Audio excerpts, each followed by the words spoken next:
প্রথমবারের মতো আজ দুপুরে বিএনপির গুলশান কার্যালয়ে গেলেন দলটির ভারপ্রাপ্ত চেয়ারম্যান তারেক রহমান। গত ২৫ ডিসেম্বর স্বদেশ প্রত্যাবর্তনের পর ধারাবাহিক কর্মসূচির অংশ হিসেবে এবারই প্রথম সরাসরি দলের কেন্দ্রীয় কার্যালয়ের কার্যক্রমে অংশ নিচ্ছেন তারেক রহমান। এ বিষয়ে আরও খবর নিয়ে যুক্ত হচ্ছেন সহকর্মী শাহেদুজ্জামান সাকিব। সাকিব, তারেক রহমানের যেই গুলশান কার্যালয়ে তিনি অবস্থান করছেন সেই খবর আমরা আপনার কাছে জানতেই চাই, এবং একই সাথে তারেক রহমানের আজকে আর অন্য কোথাও যাবার কথা রয়েছে কিনা বা দলীয় কোনো কর্মসূচি আছে কিনা। তানিয়া, প্রথমবারের মতো গুলশান বিএনপি চেয়ারপারসনের কার্যালয়ে এসেছেন বিএনপির ভারপ্রাপ্ত চেয়ারম্যান তারেক রহমান। তিনি এখানে এসে ইতিমধ্যেই বিএনপির সিনিয়র নেতৃবৃন্দ, বিএনপির স্থায়ী কমিটির সদস্য আমির খুশরু মাহমুদ চৌধুরী, মোশাররফ হোসেন, নজরুল ইসলাম খান সহ নেতৃবৃন্দের সঙ্গে তিনি কিন্তু ইতিমধ্যে বৈঠকে বসছেন। এবং বিএনপির সিনিয়র যুগ্ম মহাসচিব রুহুল কবির রিজভী তিনি কিছুক্ষণ আগে এই কার্যালয় থেকে বের হয়ে আমাদেরকে যেটি জানিয়েছেন যে দলের আগামী দিনের কর্মপরিকল্পনা, আগামী জাতীয় সংসদ নির্বাচনের কর্মপরিকল্পনা থেকে শুরু করে সার্বিক বিষয়ে তিনি সিনিয়র নেতৃবৃন্দের সঙ্গে আলোচনা করবেন। তবে কোনো পূর্ব নির্ধারিত কর্মসূচির অংশ এটি নয়। আজকে এক প্রকার হঠাৎ করেই তিনি এই বিএনপি চেয়ারপারসনের কার্যালয়ে এসেছেন এবং প্রথমবারের মতো, যেহেতু এই বিএনপি চেয়ারপারসনের কার্যালয়টি প্রতিষ্ঠা হয়েছে ১/১১ সরকারের সময়ে, যে সময়টিতে ভারপ্রাপ্ত চেয়ারম্যান তারেক রহমান লন্ডনে অবস্থান করছিলেন, অর্থাৎ দেশে ফেরার পর আজকে চতুর্থ দিনে তিনি প্রথমবারের মতো এই চেয়ারপারসনের কার্যালয়ে এসেছিলেন।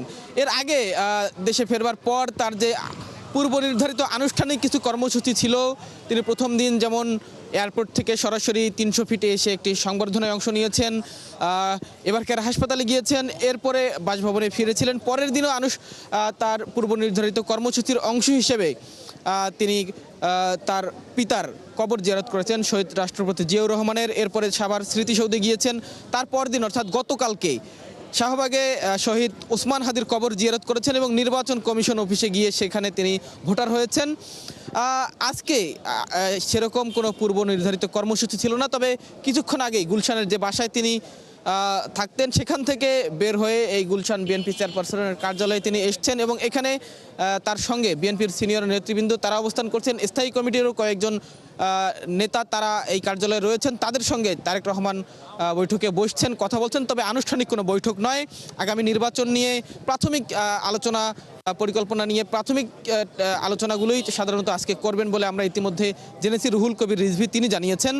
আর একটি বিষয় জানিয়ে রাখি, ঢাকা ১৭ আসনে জনাব তারেক রহমানের হয়ে কিন্তু মনোনয়ন ফর্ম সংগ্রহ করা হয়েছে ইতিমধ্যে। সেটিরও কোনো কাজ হয়তো তিনি আজকে বিএনপি কার্যালয়ে বসে সম্পূর্ণ করবেন, মনোনয়ন সংক্রান্ত এবং আগামী নির্বাচন সংক্রান্ত। আমরা এখানে রয়েছি, পাশাপাশি বিএনপির অঙ্গ সংগঠনের নেতাকর্মীরাও তারাও কিন্তু তাদের ভারপ্রাপ্ত চেয়ারম্যানের এই কার্যালয়ে আসার খবরে এখানে এসে উপস্থিত হয়েছেন। বিভিন্ন কমিটির, কেন্দ্রীয় কমিটি সহ অন্যান্য কমিটির নেতৃবৃন্দ তারা এখানে এসে ভিড় জমিয়েছেন। যদিও বিএনপির মহাসচিব মির্জা ফখরুল ইসলাম আলমগীর, জনাব স্থায়ী কমিটির সদস্য সালাউদ্দিন আহমেদ তারা আজকে রাজধানীতে নেই, তারা নিজ নিজ আসনে তারা মনোনয়নপত্র জমা দেওয়ার জন্য গিয়েছেন। তবে বিএনপির বিভিন্ন অঙ্গ সংগঠনের নেতাকর্মীদের ভিড় কিন্তু আমরা এই বিএনপি কার্যালয়ের সামনে লক্ষ্য করছি ভারপ্রাপ্ত চেয়ারম্যান তারেক রহমানের এই কার্যালয়ে আসা উপলক্ষে। এই ছিল এখন পর্যন্ত বিএনপির গুলশান কার্যালয় থেকে আমার কাছে সর্বশেষ। এরপরে আর কোনো কর্মসূচি রয়েছে কিনা, তিনি অন্য কোথাও যান কিনা, সেটি আমরা রয়েছি জানাবার চেষ্টা করব পরবর্তী কোনো বুলেটিনে। নিশ্চয়ই আমরা তখন ফিরবো আবারও আপনার কাছে। ধন্যবাদ শাহেদুজ্জামান সাকিব আমাদের সাথে যুক্ত হয়ে তারেক রহমান সর্বশেষ খবর জানানোর জন্য। ভোটার তালিকায় বিএনপির ভারপ্রাপ্ত চেয়ারম্যান তারেক রহমানের নাম অনুমোদন করেছে নির্বাচন কমিশন। একই সাথে তারেক রহমানের মেয়ে জাইমা রহমানের ভোটার তালিকায় অন্তর্ভুক্ত করা হয়েছে। এর আগে সকালে তাদের নাম ভোটার তালিকায় অন্তর্ভুক্ত করতে নথি কমিশনের তোলা হয়। বাংলাদেশের ভোটার তালিকায় নাম লেখাতে শনিবার নির্বাচন কমিশনে গিয়ে যাবতীয় কাজ শেষ করেন তারেক রহমান ও তার মেয়ে জাইমা রহমান। এরপর আঙুলের ছাপ, আইরিশ, ছবি তোলা ও স্বাক্ষর করেন বিএনপির এই শীর্ষ নেতা। ঢাকা ১৭ আসনে ভোটার ও এই আসনের প্রতিদ্বন্দ্বিতা করতে ভোটার হওয়ার এই কাজ শেষ করা হয়েছে। বৃহস্পতিবার ১৭ বছর পর দেশে ফেরেন বিএনপির চেয়ারপারসনের বেগম খালেদা জিয়ার জ্যেষ্ঠ পুত্র তারেক রহমান। এ বিষয়ে আরো খবর নিয়ে আমাদের সাথে নির্বাচন কমিশন থেকে যুক্ত হচ্ছেন সহকর্মী ফারজানা আক্তার। ফারজানা, কিছুক্ষণ আগে আমরা দেখেছিলাম যে এর আগে নির্বাচন কমিশনের পক্ষ থেকে যে তারেক রহমান এবং তার মেয়ে জাইমা রহমানের নাম ভোটার তালিকায় অনুমোদন দিয়েছে নির্বাচন কমিশন।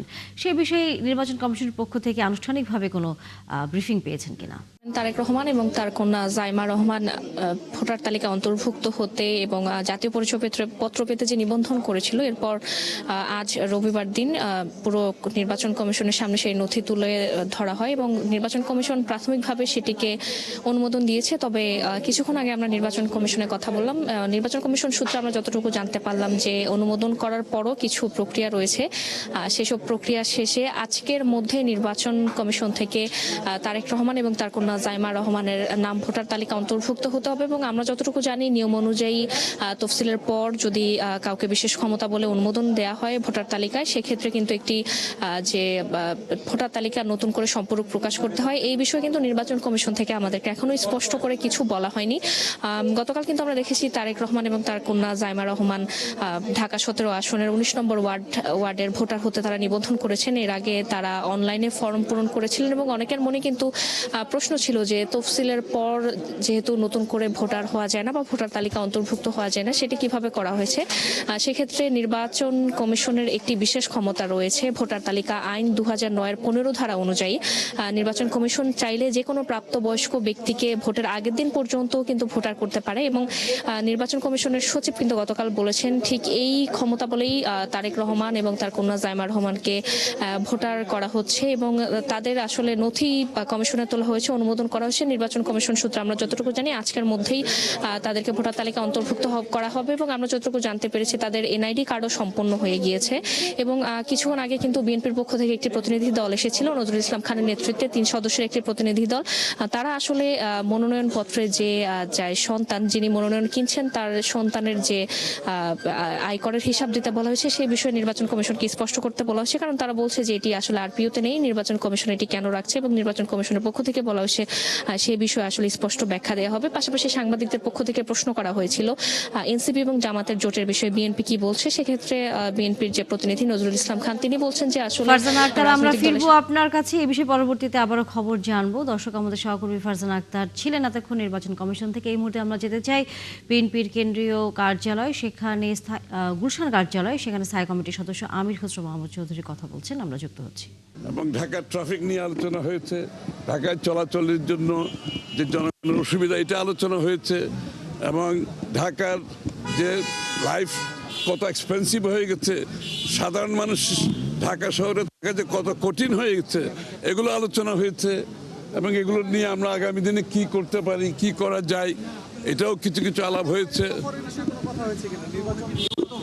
না, স্বাভাবিক না, উনি তো অফিস করবেন এবং এখন তো বেশিরভাগ সময় ওনাকে কাটাতে হবে বাংলাদেশের প্রত্যন্ত অঞ্চলে, বিভিন্ন জায়গায় ওনাকে যেতে হবে, তো নির্বাচনী কার্যক্রম শুরু হয়ে যাচ্ছে। তো সুতরাং উনি অফিসে যে হয়তো বেশি সময় বাইরে দিতে হবে, জনগণের কাছে যেতে হবে। যে জনগণকে উনি বাইরে থেকে এতদিন অ্যাড্রেস করেছেন, যে জনগণের সাথে সম্পৃক্ত ছিলেন, সেটা উনি এখন ফিজিক্যালি সেই জনগণের কাছে যাচ্ছেন। সেটা উনি আসার পরে তো সে অনুভূতি বাংলাদেশের জনগণ সেটা প্রমাণ করেছেন যে ওনার অনুপস্থিতি যে ওনারা কত গভীরভাবে উপলব্ধি করেছে এবং আসার পরে মানুষের মনে যে আনন্দ, যে প্রত্যাশা, যে আকাঙ্ক্ষা দেখেছে সেটা পূরণ করতে গেলে আগামী দিনে ওরা তো বাংলাদেশের মানুষের কাছে যেতে হবে, কথা বলতে হবে, শুনতে হবে এবং উনি বলার চেয়ে শুনে নেই বেশি, এটাই হচ্ছে বৈশিষ্ট্য ওনার। তো সুতরাং আমি তো মনে করি সারা জাতি উজ্জীবিত আজকে ওনার অপেক্ষায় আছেন। ইনশাআল্লাহ উনি যখন ওনার ভিজিট শুরু করবেন, আমি মনে করি শুধু আমাদের নেতাকর্মী সমর্থক না, সমস্ত বাংলাদেশের মানুষ যে প্রত্যাশা এবং সেই প্রত্যাশা পূরণে ওনার যে পরিকল্পনা, উনি বলেছেন আই হ্যাভ এ প্ল্যান।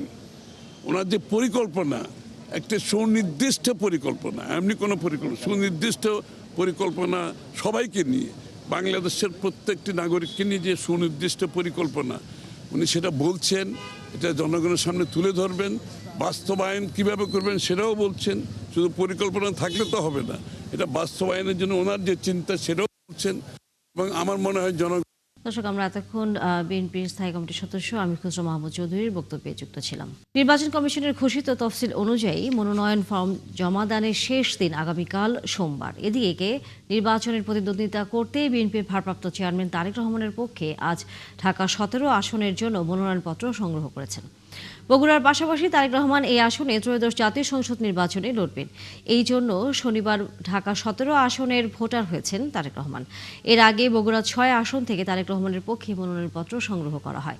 এছাড়া নির্বাচনে বিএনপি চেয়ারপারসন বেগম খালেদা জিয়ার 3টি আসনে যথাক্রমে বগুড়া 7, ফেনী 1 এবং দিনাজপুর 3 আসনে নির্বাচন করবেন বলে জানা যায়। অন্যদিকে তারেক রহমান ঢাকা 10 আসনে লড়বেন বিষয়টি জানার পর তারেক রহমানকে সম্মান জানিয়ে ভোলা 1 আসন থেকে নির্বাচন করার সিদ্ধান্ত নিয়েছেন ঢাকা 17 আসনের নিয়মিত প্রার্থী আন্দালি রহমান। মাননীয় ভারপ্রাপ্ত চেয়ারম্যান জনাব তারেক রহমান গুলশান এলাকার ঢাকা 17 জনগণের আগ্রহ এবং দাবির প্রেক্ষিতে উনি সিদ্ধান্ত নিয়েছেন এই আসন থেকে আগামী জাতীয় সংসদ নির্বাচনে অংশগ্রহণ করার। তার পক্ষ থেকে আজকে আমি রিটার্নিং অফিসার এবং ঢাকার বিভাগীয় কমিশনার কাছ থেকে মনোনয়নপত্র সংগ্রহ করলাম এবং ইনশাল্লাহ আগামীকাল তার পক্ষ থেকে এটা আবার এই অফিসে আমরা দাখিল করব। ত্রয়োদশ জাতীয় সংসদ নির্বাচনের প্রতিদ্বন্দ্বিতা করতে প্রার্থীরা মনোনয়নপত্র সংগ্রহ ও জমা দিতে জড়ো হচ্ছেন সেগুনবাগিচা ঢাকা বিভাগীয় কমিশনারের কার্যালয়। সেখানে আছেন সহকর্মী ফরহাদ ইবনে মালিক, আমরা যুক্ত হচ্ছি তার সাথে। ফরহাদ, বিএনপির ভারপ্রাপ্ত চেয়ারম্যান তারেক রহমানের পক্ষে আজ ঢাকা 17 আসনের জন্য মনোনয়নপত্র এরই মধ্যে সংগ্রহ করা হয়েছে। এর পাশাপাশি আর কতজন প্রার্থী মনোনয়নপত্র জমা দিয়েছেন সে বিষয়ে কি খবর আছে আপনার কাছে? তানিয়া, বিভাগীয় কমিশনারের কার্যালয়ে মোট 13টি আসন রয়েছে। এর মধ্যে ঢাকা 4 থেকে শুরু করে ঢাকা 12, এরপর ঢাকা 13 নেই, ঢাকা 15 নেই, 14, 16, 18 এই আসনগুলো রয়েছে। বাকি আসন যেগুলো সেগুলো সাধারণত জেলা কার্যালয়ের মধ্যেই থাকে, অন্যান্য বারের মতন এবারও আছে। এবার 2টো আসন এখান থেকে কমানো হয়েছে। বিএনপি ভারপ্রাপ্ত চেয়ারম্যান তারেক রহমানের পক্ষ থেকে চেয়ারপারসনের একান্ত ব্যক্তিগত সহকারী তিনি এখান থেকে মনোনয়ন ফর্ম নিয়ে গেছেন, আগামীকাল জমা দেবেন। এছাড়া আরও বিভিন্ন দল বা বিএনপিরও যারা নেতা রয়েছেন, যারা প্রার্থী রয়েছেন, তারাও কিন্তু মনোনয়ন ফর্ম জমা দিতে এসেছেন। কিছুক্ষণ আগে জমা দিতে এসেছেন বিএনপি মনোনীত ঢাকা 10 আসনের প্রার্থী রবিউল ইসলাম রবি। তিনি এসেছেন ঢাকা 17 আসনের, অর্থাৎ বিএনপির ভারপ্রাপ্ত চেয়ারম্যান যেখান থেকে নির্বাচন করবেন ঠিক একই আসনের জামাত মনোনীত প্রার্থী এস.এম. খালেদুজ্জামান। তিনি 5 থেকে 7 মিনিট আগে এখানে এসেছেন, তিনিও মনোনয়ন ফর্ম জমা দিতে এসেছেন। ঢাকা 15 আসনের প্রার্থী আমিনুল ইসলামেরও, বিএনপি মনোনীত প্রার্থী আমিনুল ইসলামেরও মনোনয়ন ফর্ম জমা দেওয়ার কথা রয়েছে। এছাড়া জমা দিয়েছে জনতার শক্তি, জমা দিয়েছে খেলাফত আন্দোলন সহ বিভিন্ন রাজনৈতিক দল। এনসিপি থেকে এখনো পর্যন্ত কোনো প্রার্থী আজ জমা দিতে আসেনি বা মনোনয়ন ফর্ম নিতে আসার খবর আমরা পাইনি। অন্যান্য আরও বেশ কিছু দল রয়েছে যারা প্রার্থীরা ঘোষণা করেছে তাদের ঢাকার এই আসনগুলোতে, তারা এখনো পর্যন্ত আসার আমরা খবর পাইনি। এই কয়েকটি দল এসেছে, আরও অনেক প্রার্থীর এখানে আসার কথা রয়েছে। আগামীকাল যেহেতু শেষ দিন, আগামীকাল মনোনয়ন ফর্ম জমা দেওয়ার একটা বড় রকমের হিড়িক পড়বে। পাশাপাশি স্বতন্ত্র প্রার্থীরাও কিন্তু আছেন, অনেকেই দল থেকে পদত্যাগ করে স্বতন্ত্র প্রার্থী হওয়ার ঘোষণা দিয়েছেন, তারাও আগামীকাল আসবেন। আজ তাদেরকে আমরা দেখতে পাইনি। স্বতন্ত্র প্রার্থী হতে যে আসলে 1% ভোটারের স্বাক্ষর লাগে সেটা জড়ো করতে হয়তো বা তারা ব্যস্ত, আমরা মনে করছি। আগামীকাল এইসব বিষয়গুলো আসলে বিস্তর জানা যাবে এবং একেবারে সময় শেষে জানতে পারবো আমরা আজ মোট কতজন মনোনয়ন ফর্ম নিলেন আর কতজন জমা দিলেন। নিশ্চয়ই, অনেক ধন্যবাদ ফরহাদ ইবনে মালিক। আমরা নিশ্চয়ই পরবর্তীতে আবারও আপনার কাছে এই সংখ্যাটি জানবার জন্য ফিরে আসবো। দর্শক, আমাদের সহকর্মী ফরহাদ ইবনে মালিক এতক্ষণ ছিলেন আমাদের সাথে। এআই ব্যবহার করে কাউকে মানহানি করা হলে নির্বাচন কমিশনকে ব্যবস্থা নেওয়ার আহ্বান জানিয়েছেন বিএনপির স্থায়ী কমিটির সদস্য নজরুল ইসলাম খান। দুপুরে নির্বাচন কমিশনের সাংবাদিকদের কথা বলেন তিনি। এ সময় নজরুল ইসলাম খান বলেন, জামায়াতের সমাবেশে নির্বাচনী আচরণবিধি লঙ্ঘন হয় কিনা তা কমিশন দেখবে। এছাড়া এনসিপি ও জামায়াতের জোটের প্রসঙ্গেও কথা বলেন বিএনপির এই নেতা। তিনি বলেন, বিএনপি গণতান্ত্রিক দল হিসেবে সব দলের স্বাধীন সিদ্ধান্তকে স্বাগত জানায়। চিন্তা ভাবনা ও মতের মিল না থাকার কারণে অনেকে দল ছেড়ে চলে যাচ্ছেন বলে মন্তব্য করেন তিনি। সোশ্যাল মিডিয়ায় এআই এর ব্যবহারের মানে সমস্যাটা নিয়ে, যে টেকনোলজি কল্যাণকর এবং উন্নয়নের জন্য বলেন, সমৃদ্ধির জন্য বলেন, সব কিছুতেই টেকনোলজি গুরুত্বপূর্ণ এবং প্রয়োজনও, কিন্তু এর অপব্যবহার এটা সমাজ এবং সভ্যতা বা উন্নয়ন সবকিছুর জন্য ক্ষতির কারণ। বিএনপি একটা গণতান্ত্রিক রাজনৈতিক দল হিসাবে সব রাজনৈতিক দলের স্বাধীন সিদ্ধান্ত গ্রহণের অধিকার স্বীকার করে। যদি কোনো রাজনৈতিক দল তার আদর্শ, ঘোষিত আদর্শ সেটা অনুযায়ী যদি অন্য কোনো রাজনৈতিক দলের সঙ্গে সম্পর্কিত হতে চায় সে অধিকার তাদের আছে। ঘরে ছেলের প্রত্যাবর্তন ঘিরে তারেক রহমানের নিজের জেলায় বগুড়ায় বইছে উৎসবের আমেজ। শহরের অলিগলি থেকে শুরু করে গুরুত্বপূর্ণ সড়ক সবখানেই অপেক্ষা মানুষের। শেষ মুহূর্তের প্রস্তুতিতে আজ নতুন সাজে সাজানো হচ্ছে শহর। আর রিয়াজ কাজী লেনের বাড়ি, নবাব বাড়ি রোডের দলীয় কার্যালয় সহ আশেপাশের এলাকা। যদিও এখনও তার বগুড়ায় আসার দিনক্ষণ বলতে পারেননি নেতাদের কেউ। বিস্তারিত এম আবু সাইদের প্রতিবেদন। ঘরের সন্তানের আগমনে উচ্ছ্বসিত বগুড়া। দলীয় নেতাকর্মী থেকে শুরু করে সাধারণ মানুষের কণ্ঠে একই অনুভূতি, একই অপেক্ষা। তারেক রহমানের নিজ জেলা যেন ফিরছে উৎসবের রূপ। নতুন করে সাজানো হচ্ছে তার স্মৃতি বিজড়িত সূত্রাপুর রিয়াজ কাজী লেনের বাড়িটি। চলছে শেষ মুহূর্তের সংস্কার কাজ। 1973 সালে নির্মিত এই বাড়িটি 2000 সালে সংস্কার করে গ্রিন এস্টেট নামে গড়ে তোলেন তারেক রহমান নিজেই। 2001 থেকে 2007 সাল পর্যন্ত রাজনৈতিক ব্যস্ত সময়ে বগুড়ায় এলে এই বাড়িটি ছিল তার রাজনৈতিক কর্মকাণ্ড পরিচালনার কেন্দ্রবিন্দু। বগুড়ার সন্তান আমাদের সামনে আসুক, ঘরে ঘরে, আমরা এটাই চাই। আমরা সকলেই চাই যে তার সাথে সামনাসামনি দেখা হোক। এইরকম রাষ্ট্রনায়কই বাংলাদেশের জন্য প্রয়োজন। ব্যক্তি স্বার্থকে তারা প্রধান হিসেবে না দেখুক, দলীয় স্বার্থকে না দেখুক, শুধুমাত্র দেশের মানুষের জন্য যেটা করা উচিত, যেটা দেশের মানুষের জন্য যেটা করা কল্যাণকর হবে সেই জিনিসটা করা। নেতাকর্মীরা জানান, নির্বাচনের আগে বগুড়ায় এলে তারেক রহমান আবারও নিজের এই বাড়িতেই অবস্থান করবেন। উনি বগুড়ায় আসবেন, বগুড়ার মানুষ বগুড়ার সন্তানকে যেভাবে বরণ করা দরকার সেভাবেই বরণ করে নেবে। আমরা বগুড়াবাসী সহ আপাময় জনতা অধীর আগ্রহে আছে এক নজর তাকে দেখার জন্য। এই 16 বছর আমরা এই বাড়িটার দিকে তাকাতে পারিনি, আমাদের খুব কষ্ট লাগবে। এবং আমি আমার পরিবার 1-11 পর জেল থেকে বেরোয় কিন্তু আমরা শহর ছেড়েছি, আমরা গ্রামে চলে গেছি, এই বাসায় আমরা থাকি না। সেটা হলো শুধু পরিবেশের কারণে। দলের শীর্ষ এই নেতার প্রত্যাবর্তনের খবরে উচ্ছ্বাস লুকাতে পারছেন না বিএনপির নেতাকর্মীরা। তাদের দাবি, বগুড়ায় যে উন্নয়ন চোখে পড়ে তার পেছনে রয়েছে তারেক রহমানের প্রত্যক্ষ ভূমিকা। সেই কারণেই তাকে ঘিরে এই জেলার মানুষের আবেগ, ভালোবাসা আর প্রত্যাশা সবসময় একটু বেশি। দীর্ঘ অপেক্ষার পর তারেক রহমানের আগমন ঘিরে বগুড়ার মানুষের মধ্যে এখন আবেগ, ভালোবাসা আর উচ্ছ্বাসের ঢেউ। উন্নয়ন বঞ্চনার অবসান হবে এমন আশায় নতুন করে স্বপ্ন দেখছে এই জনপদের মানুষ। শান্তা ইসলাম, ৭১। দেশকে অস্থির করে কিছু মানুষ নির্বাচন বানচালের চেষ্টা করছে বলে মন্তব্য করেছেন বিএনপির মহাসচিব মির্জা ফখরুল ইসলাম আলমগীর। রবিবার ঠাকুরগাঁয়ে মানব কল্যাণ পরিষদ প্রাঙ্গণে আলেম ওলামাদের সাথে মতবিনিময় সভায় তিনি কথা বলেন। মির্জা ফখরুল আরও বলেন, আওয়ামী লীগের সময় আলেম ওলামাদের জঙ্গি বলে ভয়ভীতি দেখানো হতো, ধরে নিয়ে যাওয়া হতো। কুরআন সুন্নাহর বাইরে কোনো আইন বিএনপি হতে দিবে না। পরে দেশের ক্রান্তিকালে সবাইকে এক থাকার আহ্বান জানান তিনি। আমাদের এই সময় খুব সাবধান থাকতে হবে যে আমরা যেন আবার কোনো অন্ধকারের দিকে চলে না যাই। আমাদের সাবধান থাকতে হবে আমরা যেন ভুল করে নিজেদের মধ্যে বিভেদ অনৈক্য সৃষ্টি করে আমরা যেন আবার সেই সমস্ত চক্রান্তকারীদের হাতে না পড়ি, যেখানে আমাদের দেশ আবার ক্ষতিগ্রস্ত হবে, আমরা ক্ষতিগ্রস্ত হব।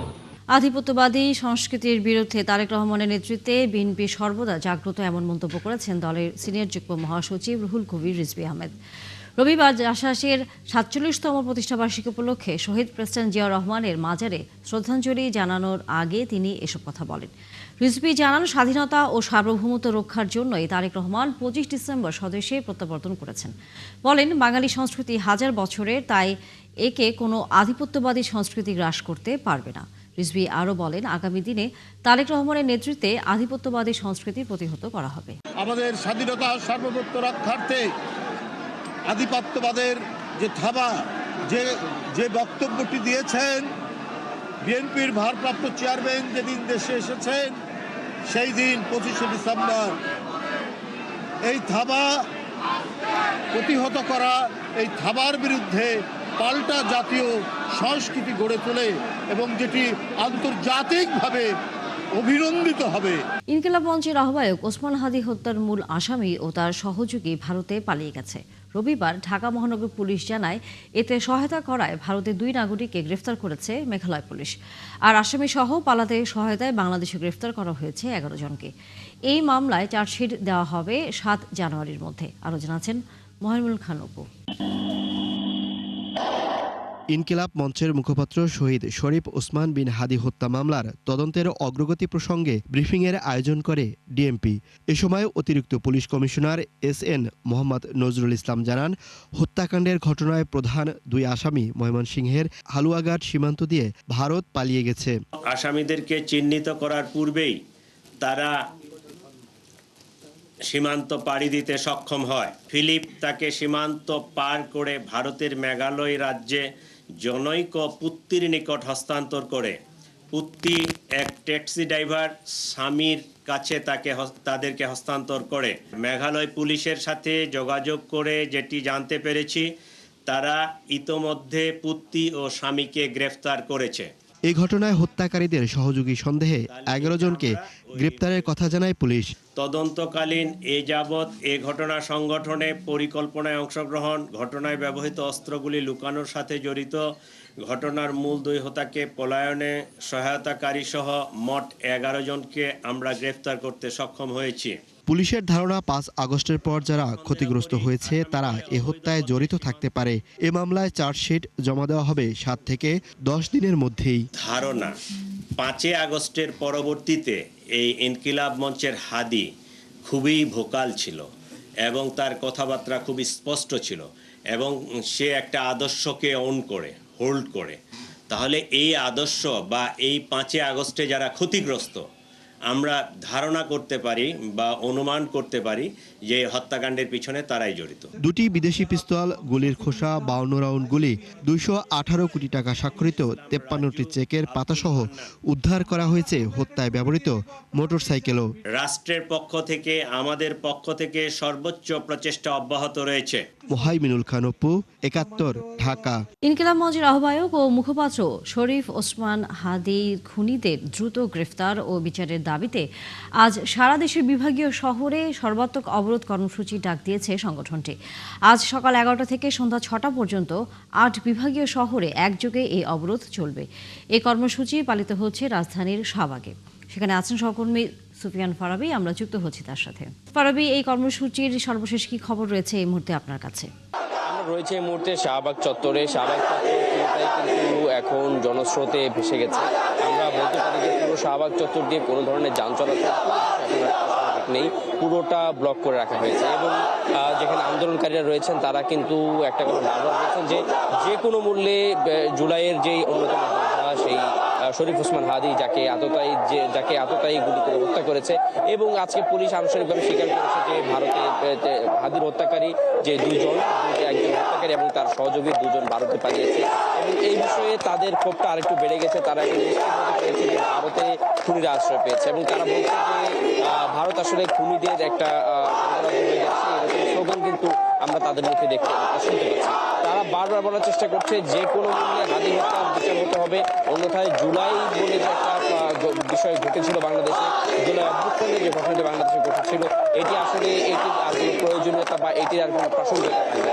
তারা বারবার বলছেন যে প্রয়োজনে তারা তাদের ভাষায় দিল্লির আধিপত্যবাদ এটা বিনষ্ট করতে, এটাকে ধ্বংস করতে প্রয়োজনে তারা বারবার তাদের যতজন বেঁচে আছেন প্রত্যেকে তারা লড়ে যাবেন এবং তারা যে কোনো মূল্যে দিল্লির আধিপত্যবাদ থেকে বাংলাদেশকে রক্ষা করবেন এবং তারা প্রত্যেকে আসলে বলছেন যে এখানে আমরা একটু জানিয়ে রাখতে চাই যে গতকাল কিন্তু কর্মসূচি কিছু সময়ের জন্য স্থগিত রাখা হয়েছিল, বেশ কিছু সময়ের জন্য স্থগিত রাখা হয়েছিল, কিন্তু আজকে আবারও কর্মসূচি শুরু করা হয়েছে। কারণ গতকাল বিএনপি ভারপ্রাপ্ত চেয়ারম্যান তারেক রহমান তিনি এসেছিলেন শরীফ ওসমান হাদীর কবর জিয়ারত করতে, তাই গতকাল কিছু সময়ের জন্য তারা আসলে তাদের যে কর্মসূচি রয়েছে, অবস্থান কর্মসূচি, সেটিকে স্থগিত রাখে এবং আজকে আবার কিন্তু তারা 8টি বিভাগীয় শহরে তারা কর্মসূচি আবারও ঘোষণা করেছে।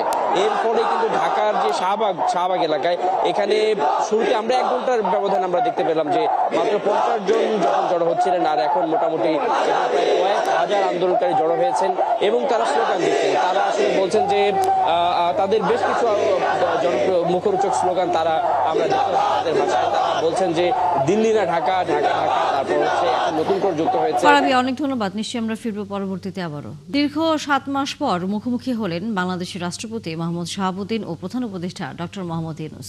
প্রধান বিচারপতির শপথ অনুষ্ঠানে দীর্ঘ সময় পর দেখা হয় তাদের। এ সময় সৌজন্যমূলক কথা হয় দুজনের মধ্যে। খুব আন্তরিকতার মধ্য দিয়ে চলে দুজনের আলাপচারিতা। এর কয়েকদিন আগে রয়টার্সের সাথে এক সাক্ষাৎকারে রাষ্ট্রপতি মোহাম্মদ শাহাবুদ্দিন জানান, দীর্ঘদিন ধরে তাদের দেখা হয় না, কথাও হয় না। আরও জানাচ্ছেন মোহন ইসলাম। বাংলাদেশের 26তম প্রধান বিচারপতির শপথ অনুষ্ঠান রবিবার সকালে বঙ্গভবনে প্রধান বিচারপতি জুবায়ের রহমান চৌধুরী শপথ পাঠ করান রাষ্ট্রপতি মোহাম্মদ শাহাবুদ্দিন। আমি জুবায়ের রহমান চৌধুরী বাংলাদেশের প্রধান বিচারপতি নিযুক্ত হইয়া।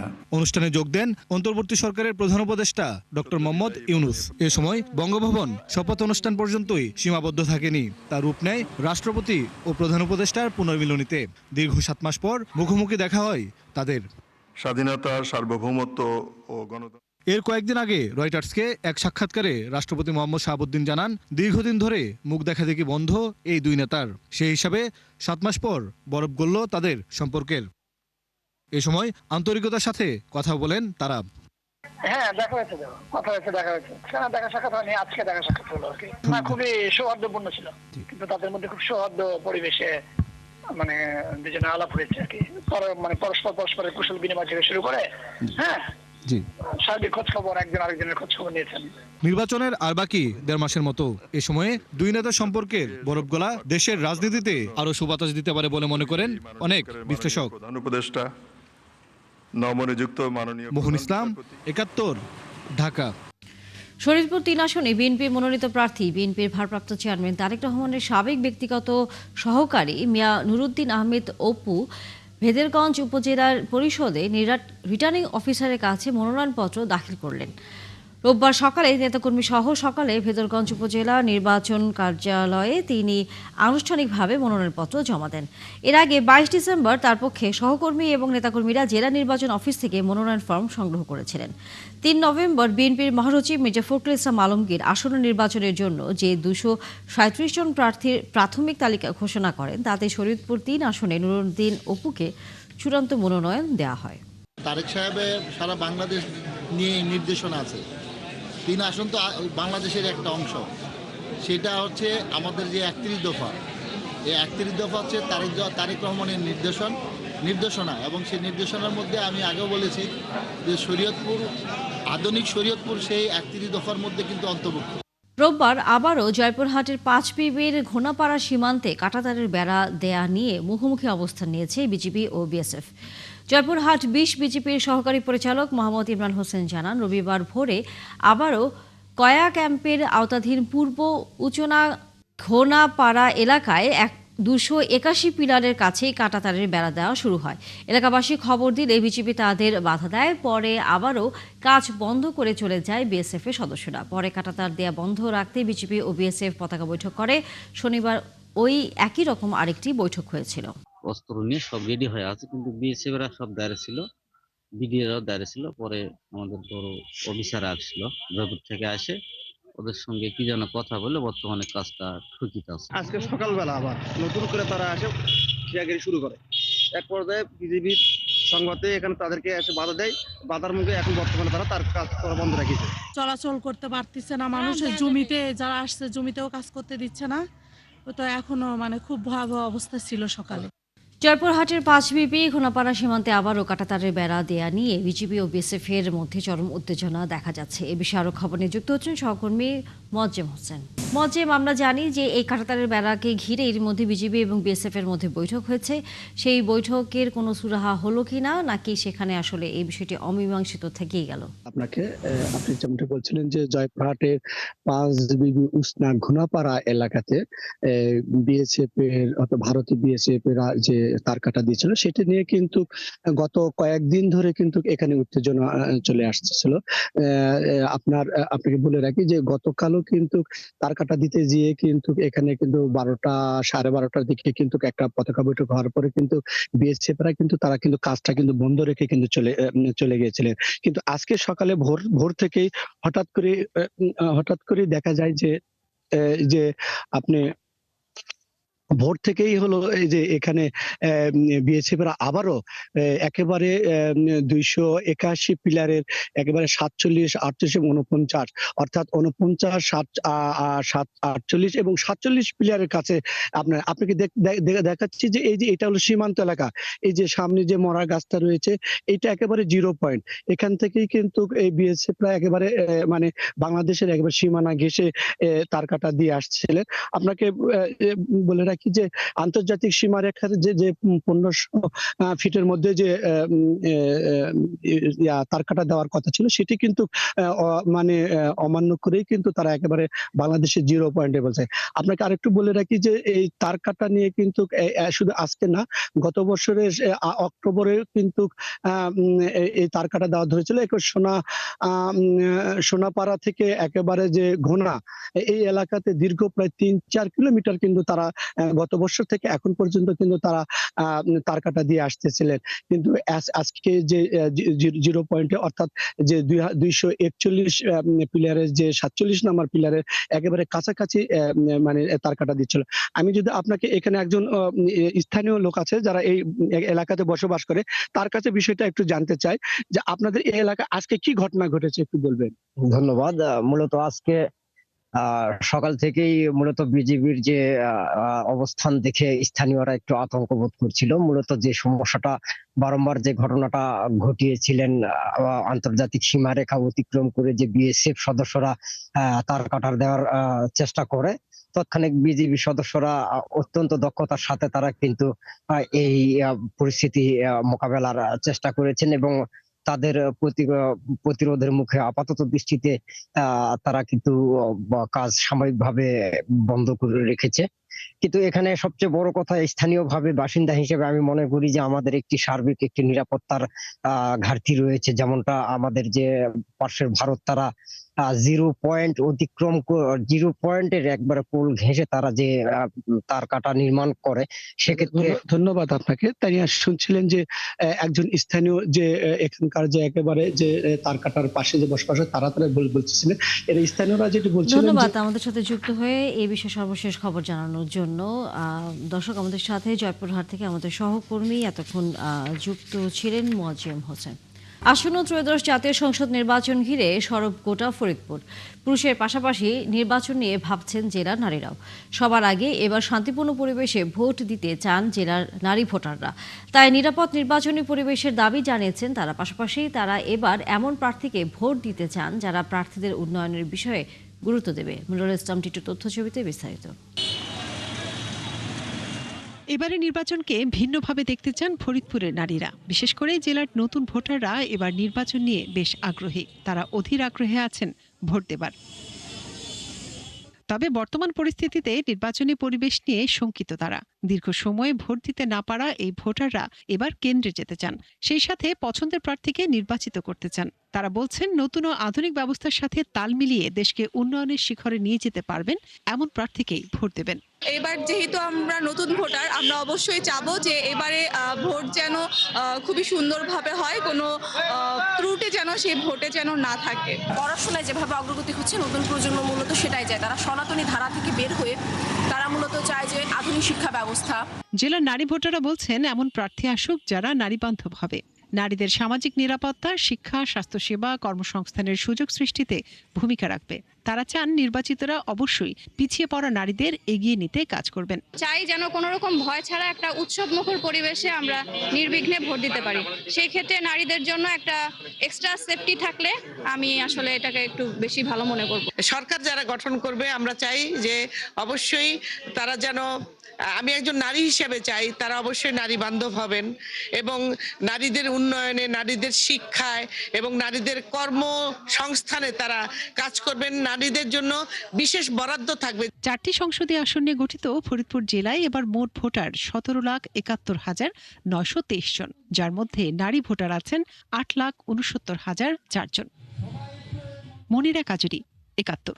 ঢাকায় গেল কয়েকদিনের মতো আজও কুয়াশার পাশাপাশি শীতের আবহাওয়া বিরাজ করছে। সূর্যের দেখা না মেলায় ঢাকায় শীত অনুভূত হচ্ছে বেশি। রয়েছে উত্তরের হিমেল হাওয়া। আগামী কয়েকদিন ঢাকায় শীত বাড়ছে না বলে জানাচ্ছেন আবহাওয়া অফিস। তবে উত্তরের জেলাগুলোতেই শীত আরও বাড়বে। শাহরিয়ার ইমতিয়াজের রিপোর্ট। ঘন কুয়াশায় আচ্ছন্ন ইট পাথরের এই রাজধানী। সকাল গড়িয়ে দুপুরেও মিলছে না সূর্যের দেখা।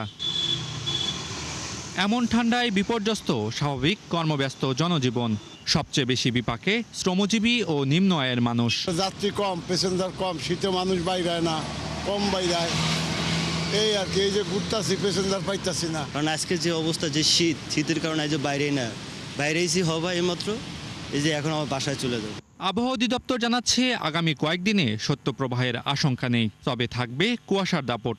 কুয়াশার কারণে 7 থেকে 8 ডিগ্রি তাপমাত্রা কমার কারণে শীতের যে অনুভূতিটা অনেকটা বেড়ে গেছে এবং দেখা যাচ্ছে যে এই ঘন কুয়াশা না কাটা পর্যন্ত ওই রকম আপনার শীতের যে তীব্রতা এটা কমবে না।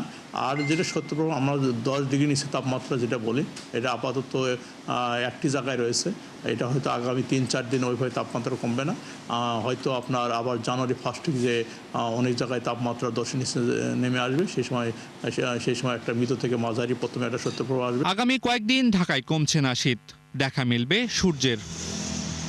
শাহরিয়ার ইমতিয়াজ, 71, ঢাকা। চলছে সংবাদ সংযোগ। সরাসরি সংবাদ অনুষ্ঠান দেখতে চোখ রাখুন 71-এর ফেসবুক পেজে এবং সাবস্ক্রাইব করুন 71-এর ইউটিউব চ্যানেল। থাকুন 71-এর সাথে।